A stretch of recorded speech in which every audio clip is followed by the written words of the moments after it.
Kevin Miller in the morning here at KIDO Talk Radio, joined by our great friend, the champion of conservatism, Lars Larson. Lars, good to have you with us. Good morning. How are you doing, Kevin? Not bad. Lars, I don't mean to catch you off guard on this, which is nearly impossible, but no worries. I caught your show last week, and it was amazing as I catch it every night from 6 to 9 here at KIDO Talk Radio. And I was really floored when you were having an interaction with a caller, which you do all the time, about choices that we make in life, and really something that you don't reveal a lot of, but back to your relationship with your parents and the choices that you have to make. And in the context of it, we were talking about when bad things happened to us when we were younger. Yeah, and a lot of people want to use those as an excuse for bad behavior later, and or to excuse the actions of others. They'll say, well, he had a tough life. Well, sometimes people have a tough life, and they rise above it. Sometimes they have a tough life, and they want to use it as an excuse for murdering people, for abusing other people around them. I don't have much sympathy for that. My mom died in front of me when I was 10. We were in a car accident, and I ended up pulling her out from under the car. My dad, picked up, it was a little Volkswagen Bug, and we were hit at an intersection on New Year's Eve. And ironically enough, my mom was a total non-drinker, didn't even take a glass of champagne on New Year's Eve. My dad was a drunk and had been a drunk before and continued to be an alcoholic for the rest of his life.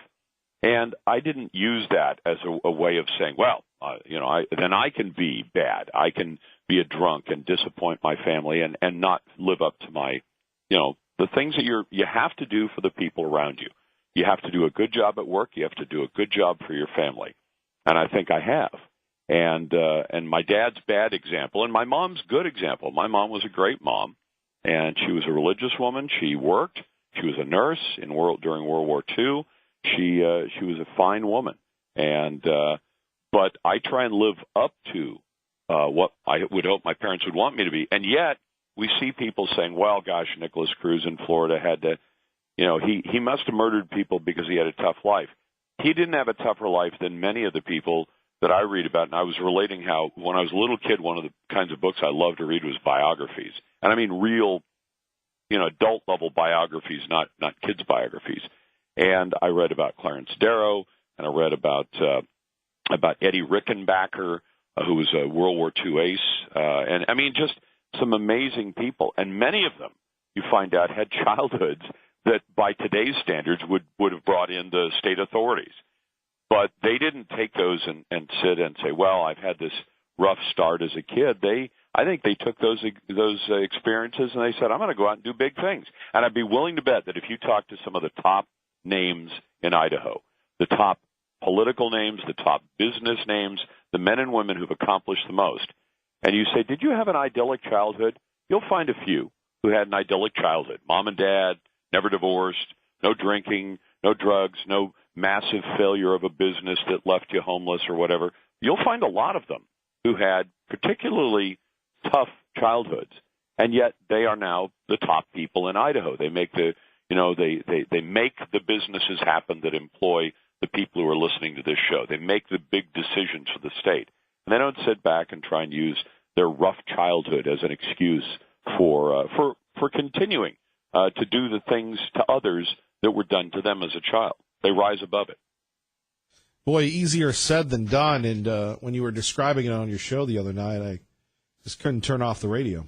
Well, I appreciate that, but I mean, I don't spend a lot of time dwelling on that. If people say, "Well, you must have gone to a top-notch college," I said, "No, I went for a year and a half and dropped out, and I paid my own way. I didn't take any loans out, and I didn't get any grants, and I worked the whole time I was in school, both in radio and at other jobs, some less fun jobs to pay my way."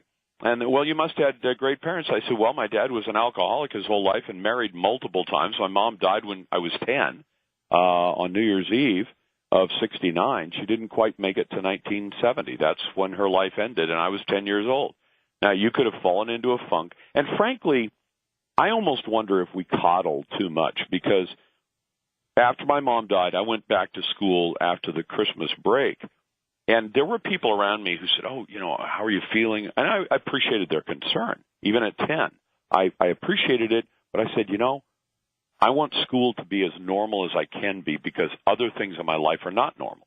we ended up moving from Klamath Falls, Oregon, to Montana, to a tiny little 43-person town, and because my dad had been hurt in the accident as well, and he needed time to recover physically because he worked a physical job. So my life was changing a lot, but I wanted the people around me to just keep things normal for me. I didn't want to sit down. I did later as a kid sit down with a counselor and talk to them, but not because I got into any big trouble. But I wanted things to be as normal as possible. And I think if they had shoved counselors on me, I think that was the last thing in the world I needed. I needed to kind of, as we might say today, process it and kind of figure it out. I love my mom dearly, and I miss her every day. But I don't sit here and say, well, because I love my mom, I'm going to go home tonight and have 3 whiskeys after work, and then I'll yell at my wife, and I'll be grumpy to my new granddaughter, who turned 2, by the way, yesterday on April Fool's Day, as well as Easter. So she had a big day, and lots of cake. But that I don't do that, and I don't admire people who do. And in fact, I get frustrated when people want to have every excuse in the world for why their life is so tough. I'll tell you what. Take the person who's been dealt the roughest hand in the world here in this country, and you're still ahead of about 50% or maybe 60% of the world's population who has it rougher than you and will for their entire life. Americans are incredibly blessed, and we should remember that every day. So I'm not very tolerant of people who want to blame their problems on something that happened 3 or 4 or 5 decades ago. Our great friend Lars Larson. Lars, one final thought. Your advice to people, and you do this all the time on both of your shows, but that are going through tough times, what would you say to them? You got to go to your friends. If you say, I don't have any friends, I think you should make some friends. And you say, well, how do you do that? Tell you what, go to church every Sunday morning, and you'll make some friends. If you're older, perhaps you go to church. You can go take a class or 2 at the community college. You might find some friends there. And friends are the best thing to turn to. Of course, your immediate family is important, too. And there are lots of people in my family. I don't have much of a family on my dad's side. They're almost all gone. I have one cousin. But my aunts, my uncles, my grandparents on one side were dead before I was born. They were killed in a car wreck before I was ever born. And my other grandparents were gone by the time I was either 5 or 6, both grandma and grandpa. I have only vague memories of them. But my wife's side of the family has an incredible extended family, and I talk to all of them very frequently. You got to turn to your friends, the people closest to you, and if you don't have any, make some. If you've got friends, you're never going to be homeless. You're not going to be living out on the streets. Now, they're going to expect you to do a few things as well, because you can't just say, well, I'm going to sleep on some member of my family's couch forever. They expect you to do for yourself, unless you are physically or mentally disabled. And if you decide to disable yourself with drugs and alcohol, I don't have a lot of sympathy for you. There are lots of people who help you get off drugs and alcohol, including government programs and private programs, but you have to want to do it. And if you don't want to do it, that's your decision. You're doing that to yourself. I don't have much sympathy for it. I'd be glad to give you a hand up, but it's not a handout. It's not, well, because you've disabled yourself by pouring yourself into a bottle or sticking a needle in your arm or smoking crack or meth all day long. That's your decision. You want to wreck your life, fine, but don't be a nuisance or a danger to the rest of us. Our great friend Lars Larson joining us. Catch him tonight, 6 to 9 at KIDO Talk Radio. Lars, you deal with this all the time as a great host in the Pacific Northwest and nationally. The campaign to eliminate conservative thought, we see it with our friend Sean. Laura Ingram's going through it. Yep. David Hogg, your thoughts on this and how you protect yourself and what you've built? Well, I'm careful about what I say. I try to say, when I feel like there's an edge that needs to be out there, I'll do it. I think that Laura, who I know through the business, in fact, my national show is I replaced her 15 years ago. Yeah, 15 years ago this summer. Is her old show. But, I've made it mine over the last 15 years. But, a good rule is don't attack the weak and children or the elderly or other people. If you decide, for instance, I have a number of critical things to say about Senator McCain, but I think he can handle it. Yes, he's sick. Yes, he's a veteran. But his political decisions are rather poor. But when you go after a teenager be prepared for people not to like it unless you are on absolutely firm ground.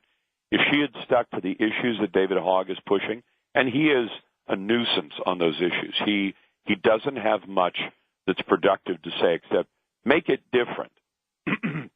To me, that's the words of a child. Make it different. Make it stop. Well, fine. When you're 6 years old, that's something you may not like, or you know where you can voice that kind of opinion. When you get to be near to an adult, which is what he is, he should, if he wants to come out and have the national stage to make suggestions, I'll listen to his suggestions.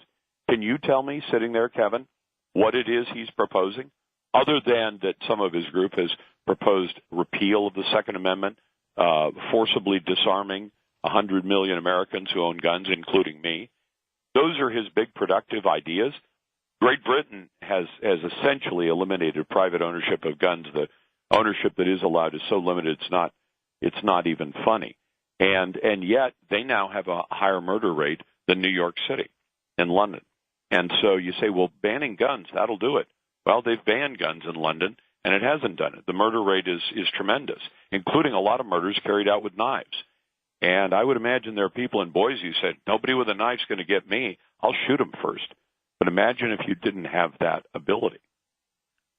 Indeed. And like you said, Lars, it's the David doesn't really have much, but just the tenacity, and you're thinking at 17, what were we all doing at this age? And then, you've seen it with others, and there does seem to be, whether it's Media Matters and others, they target folks like yourself and local people as well to get rid of shows like yours and ours here. They are, and sorry about that, Kevin. I haven't had enough coffee yet this morning. I am at work. I've been at work for the last hour and a half. Sure. But here's the thing, that nobody has a right to have a radio show. So I'm not saying that the First Amendment says you can't take away advertisers. And there are some people who deserve to lose their advertisers. In this case, Laura, I think, has lost a dozen major advertisers. Why? Because David Hogg has shamed them, saying, you need to drop your support of her. Now, while he has the legal right to do it, and she has no constitutional right to demand that her speech be funded, people should be worried when there are forces in America that try to silence any dissent. In fact, I would love to see David Hogg do some debates with the other kids from Marjorie Stoneman Douglas High who don't believe that his ideas are the right way to go. And there have been a number of broadcasters and I would offer my show for it, but there are a number of broadcasters who said, let's have, David Hogg debate somebody else who's not anti-gun. And let's come up with ideas. I don't admire people who aren't willing to debate, and that applies to political candidates. It applies to virtually everybody who's advocating some kind of public position. If somebody in Boise said, hey, I want us to lower taxes, I'd say, great. You should be willing to debate the people who want to raise taxes.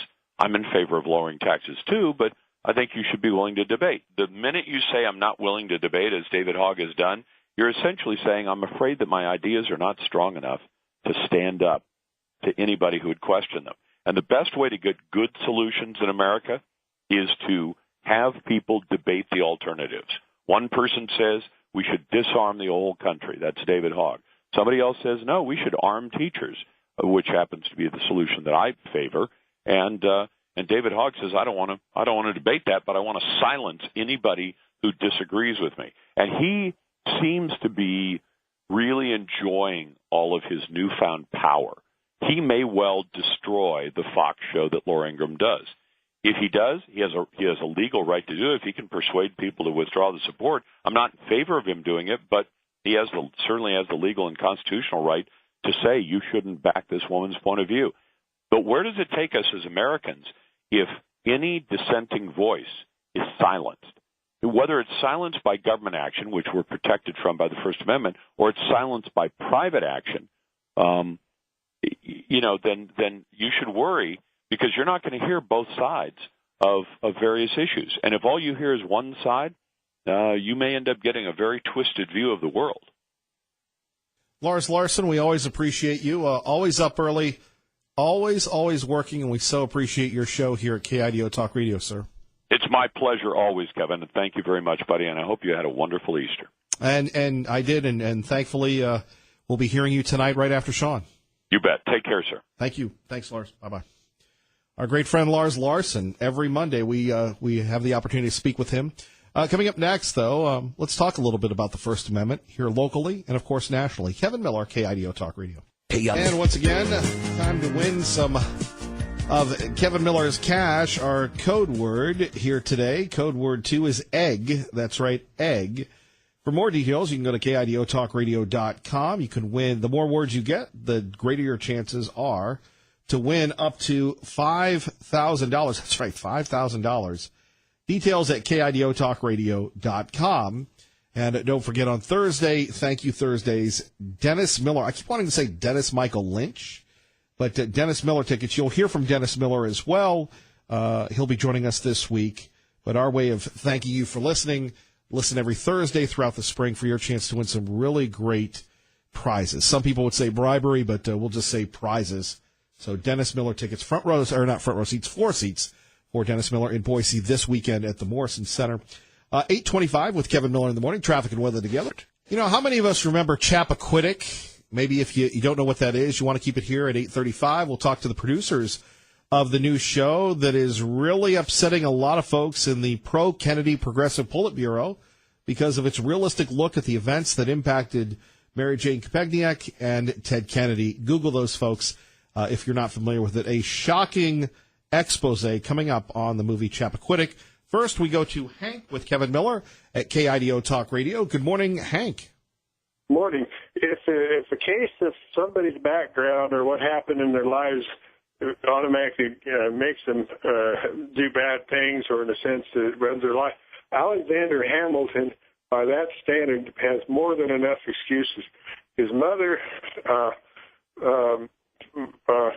basically was charged with adultery. He was single parent. He lived under poverty. His real father wasn't Philip Hamilton, but rather Thomas Stevens, who basically later financed his education. His mother died in the presence of him when they were both sick with severe yellow fever. He had every grounds, had practically no education, and yet on his own he was able to write an essay in a newspaper on a hurricane that passed through the West Indies that caught the attention of certain merchants that decided that the boy was talented and they would send him to college, send him to America for an education, and they basically sent him to King's College, which is now Columbia University in New York City. So by any standard, if you go to the biography that came out about 12, 14 years ago, you can read the full details of the background. It's miraculous. It really comes down to, are we victims of our background, or do we strive not to replicate some bad things that happen? And I think a lot of folks struggle with that. And so many people use that as defense in the criminal justice system. Well, and considering Hamilton, to me, that's the real triumph of Hamilton, was that he overcame all that, and practically with very, relatively little assistance, and on his own, largely taught himself to read, largely taught him. This is the aspect that's most overlooked about Hamilton, was given the odds that were against him.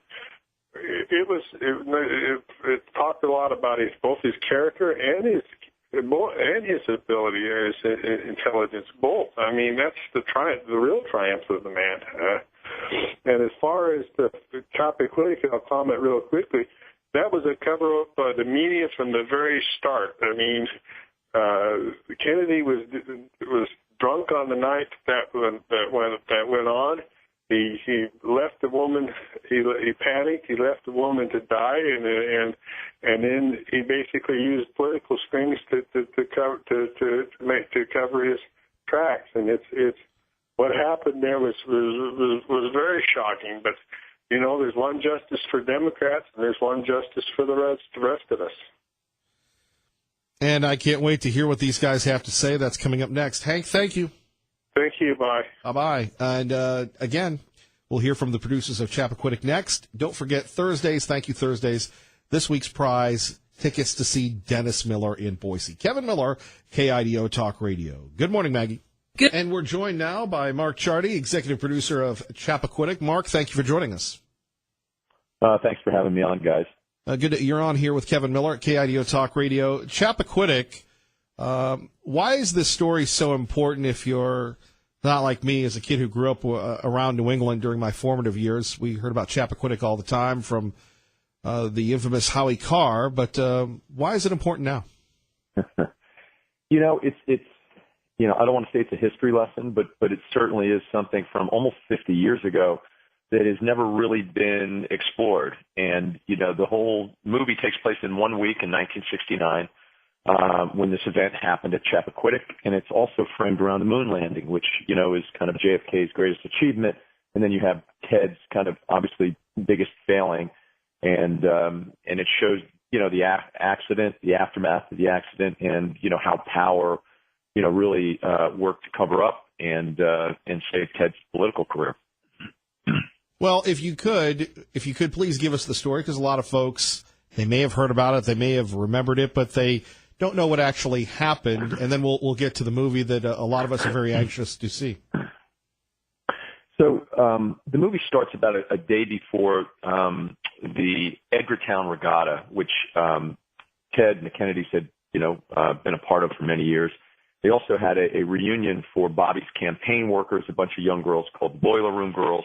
They all got together in Martha's Vineyard for the weekend, and after the regatta, there was a party that night. And Ted left the party with Mary Jo Kopechne, 28-year-old former campaign worker for Bobby Kennedy, and they went off on his car, and we're assuming some drinking was happening, but the car went off the side of a bridge, Dyke Bridge in Chappaquiddick Island, and he managed to escape, and she was left in the car. He was not able to, as he said, rescue her. He brought some friends to that spot to try to perform a rescue. They assumed that she had passed away. He did not report it for 10 hours. That's the kind of the big thing of, could she have been alive in that car? We think that she definitely died of asphyxiation and not drowning. And there's your kind of indictment on the story of why he didn't report this, and, could this girl have been saved? And then really how the family went into gear on trying to, kind of get past this problem that Ted was facing. Mark, let's continue on with this. How tough was it? I'm surprised you've been able to get this movie off the ground, even though Ted Kennedy's gone and most of the old lines of the Kennedy families are gone. But to be able to do this, again, this was taboo to talk about. How tough was this to get this movie launched, and why do it? Yeah, so, we didn't set out to develop this project. Two young writers wrote a script about the event, and we read it. A manager friend of mine who represented the writer said, "Hey, I've got a great script because I don't know how the town's going to react to it. It's about Ted Kennedy and Chappaquiddick." We read it and absolutely loved it. And, it's a thriller. If you didn't know anything about the event, it just reads as a thriller. And, my hands sweat when I was reading through. And very rarely do you get a script that moves you in that way. So then we, set out on, can this be made? Will the town respond to this script like we did? And everyone did. Managers, agents, executives, everyone loved this project and the script. It was a blacklist script, which are kind of like the top unproduced scripts of that year. And everyone supported it. And we went off and made it. We shot it in Boston in a couple days on Chappaquiddick Island, the rest on the North Shore of Boston, and then finished up in Mexico in a tank. But we didn't see any and feel any pushback at all, during setting up the project or shooting it. The pressure has come recently with, some obviously outside pressure, trying to stop the release of the movie. Our distributor's gone on record with that. He, talked about it at our premiere on Wednesday, so it's getting some coverage as well. Are you surprised by this? And again, besides you, I can remember nationally syndicated and, of course, local talk show host Howie Carr bringing this up all the time, in between Whitey Bulger, a gangster, and the Kennedys. I don't know how Carr survived. I think he actually did a show once from the bridge going out to Chappaquiddick. Your thoughts on the resistance that you've seen so far? It really is our Byron Allen, our distributor, has felt it, in trying to buy ad time, and also, through pressure to the theater owners. Obviously, no one succumbed to it, and we're going out on a wide release. So we're going to obviously overcome that, and want the support of all the people out there to go watch this movie. I think it's an important one to show. And we spoke to Howie Carr, and I spoke to him on his show about a week ago, and he was amazed that we got this film off the ground. But again, it's a great screenplay, and the movie is just so good, and the script is so good, and I'm glad we executed it. And it's getting incredible response from audiences both on the left and the right. This is not a partisan movie at all, which is what I love. And, we were able to execute it on a high level and really entertain, audiences, both conservative and liberal. What was the overall impact of Chappaquiddick on the Kennedy family and its legacy, and obviously Teddy? It's funny. It hasn't. It's always a word associated with this tragedy and Mary Jo Kopechne, but he certainly managed to survive it and have a long career in the Senate. It definitely hindered his presidential campaign. It came up when he ran.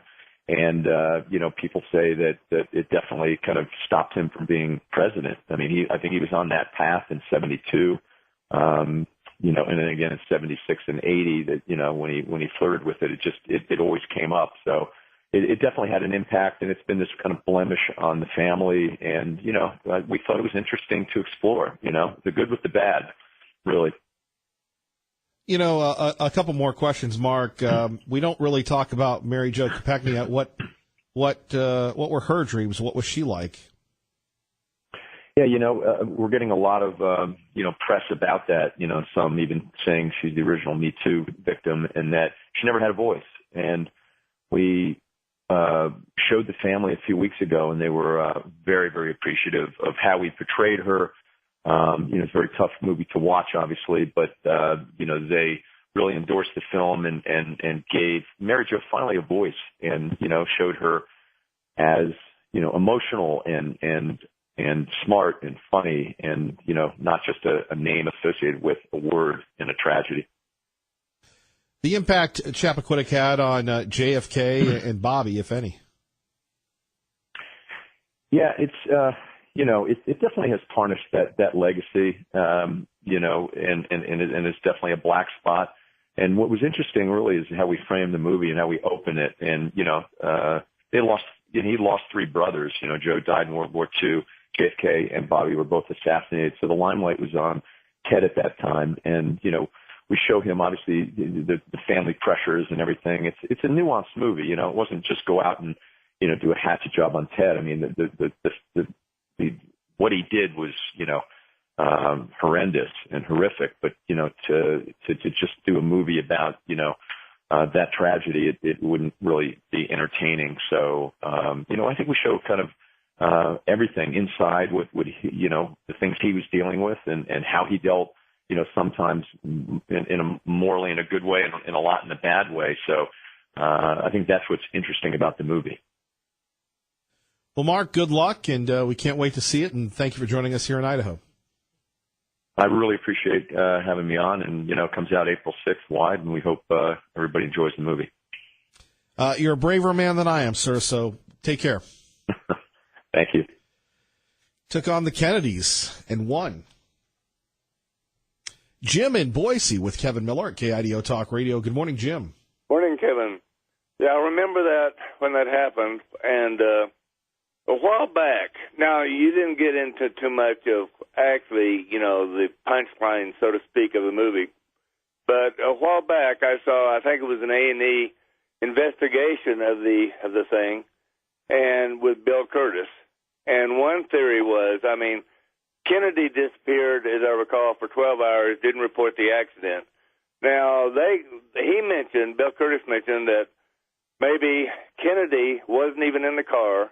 Kennedy had given her directions, got out of the car so he wouldn't be with her, and she had the accident. That's why it took him 12 hours. And to me, that makes perfect sense. You're saying Kennedy wasn't in the car? Right. Yeah, I can't see that. Why not? Is there any evidence he was?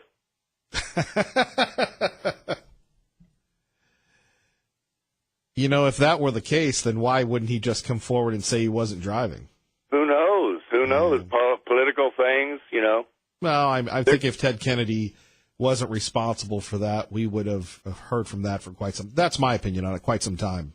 True, but just think about it. It's totally possible that he wasn't even in the car, so. I gotta believe that's where you and I are going to go divergent paths, my friend. Well, if you have evidence, come forward. If he was innocent, I'm sure he would have. Why would he disappear for 12 hours if he wasn't? Because he didn't know that the accident had happened. Yeah, that's a tough sell. I mean, do you really believe Ted Kennedy? Well, who, you know, and you go back when you talk to the cops or the police shows, I mean, who had the motive? What would be the motive? The motive would be to say, I gave her the keys to my car. I wasn't driving. I don't know. Yeah. Who knows what's behind the scenes? But just think about it. I mean, unless there's evidence he was actually in the car, we don't know, do we? I don't really find Bill Curtis that credible, though. What? Have you investigated Bill Curtis? I have not. I don't know. I know Bill Curtis from back in his days of hosting the CBS Morning Show when I was just a kid. Of course, I don't really have a life and still don't. But, like I said, he comes from the CBS background. And it makes for a good discussion right now, Jim. So he did his job. It does. But, your audience can think about it. Well, there we have it. Somebody giving Ted Kennedy the benefit of the doubt here with Kevin Miller. Who would have thought? Well, okay, don't use the Kennedy thing. Just don't. I mean, just because you're against Kennedy. You got to own it. You're giving Kennedy the benefit of the doubt, brother. No, I'm just saying that might have happened. Well, look, and Evel Knievel might have made it over the Snake River as well. Well, your audience can decide. Keep an open mind, which is hard to do on your show. Oh, wow. Yeah, that's a zinger, isn't it? Well, you can always talk about baseball with your friends. Thanks, Jim. Kevin Miller in the morning here at KIDO Talk Radio. Phone number is 580-5436, 580-KIDO. But if Ted Kennedy were innocent, I'm sure Ted Kennedy would have come forward. And you can Google Chappaquiddick. You can go see the movie. This is something that, people, as Mark said, talking about the first Me Too person, but because the Kennedy family was so powerful, you didn't have an investigation. And how would you like to be the family of Mary Jo Kopechniak, who has, waited for something to happen for so many years? I'm surprised that the movie's out, but certainly we'll be watching that. Phone number is 580-5436. 580-KIDO, and, Jim, you can smack me all you want, but when you come after the folks here, I love how people that, not to be overly defensive, sit there and say, well, open mind on your show. Well, when have we stopped you from ever saying anything, right? We're all too sensitive. Must be too much caffeine in the water. There's caffeine in the water? Much more next on cell phone safety. Believe it or not, it's giving rats tumors. Is there any good news this morning? We'll tell you about it next. Kevin Miller, KIDO Talk Radio. And good morning. Blessed to be part of your day. Don't forget, it's Win Kevin's Cash, available now at KIDO Talk Radio. All you have to do is listen to my show and Sean Hannity. Listen today for the next code word at 3:05 during the Sean Hannity Show. Again, listen each morning and afternoon for your chance to win up to $5,000. Details at KIDOTalkRadio.com. Our phone number is here, 580-5436, 580-KIDO. And really when it comes down to a few ideas here, none bigger, I think, than when we're talking about keeping America safe. Now, when you're hearing this issue about this caravan of folks coming into the country illegally, it's just crazy, right? And we'll get to that in a minute. But first, how about this vandalism that's going on? Happy Easter. Let's tag everything. It goes to show you that we have more and more folks moving in here that don't have the same respect for people's homes, that don't have the same respect for people's property. And how would you like to wake up Easter morning and then all of a sudden, what do you see?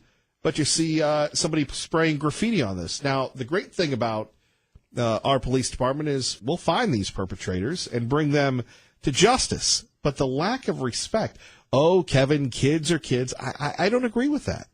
What would cause somebody to do this? And again, this is something that hasn't happened here in quite some time. And, you know how you stop this, in my opinion, and we'll take yours at 580-5436, 580-KIDOs. Okay, Billy, Timmy, Willie, Wanda, whoever did this, here's what you're going to do. You're going to get the old elbow grease.